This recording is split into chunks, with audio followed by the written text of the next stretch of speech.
హిస్టరీలో biggest umpire ఎలా disappear అయిందో మీకు తెలుసా? వరల్డ్ని రూల్ చేసిన మైటీ రోమన్ ఎంపైర్ సడన్లీ కూలిపోయింది. కానీ యాక్చువల్ స్టోరీ పీపుల్ అనుకున్న దానికంటే చాలా డేంజరస్. అండ్ షాకింగ్ పార్ట్ ఏంటి అంటే, రోమ్ని ఎనిమీస్ డెస్ట్రాయ్ చేయలేదు, రోమ్ తనని తానే డెస్ట్రాయ్ చేసుకుంది. బట్ ఎలా? ఇన్సైడ్ కరప్షన్ పెరిగిపోయింది.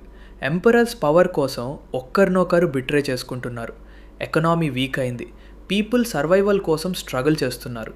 అండ్ అదే టైంలో అవుట్ సైడ్ నుండి barbarian armies non stop attacks చేస్తూనే ఉన్నాయి. ఫైనల్లీ ఓడోయాసర్ అనే జర్మన్ కింగ్ లాస్ట్ రోమన్ ఎంపరర్ని థ్రోన్ నుండి రిమూవ్ చేశాడు. And guess what? ఆ ఎంపరర్ ఏజ్ జస్ట్ టీనేజ్. అప్పుడే సెంచురీస్ పాటు వరల్డ్ని రూల్ చేసిన రోమన్ ఎంపైర్ ఎండ్ అయిపోయింది. కానీ స్కేరియస్ట్ పార్ట్ ఏంటో తెలుసా? అక్కడ ఉన్న పీపుల్కి వాళ్ళు హిస్టరీ ఎండింగ్ని లైవ్లో విట్నెస్ చేస్తున్నారు అని కూడా తెలియలేదు. ఎలాంటి ఇంట్రెస్టింగ్ ఫ్యాక్ట్స్ గురించి సబ్స్క్రైబ్ ఫ్యాక్ట్ స్పేస్.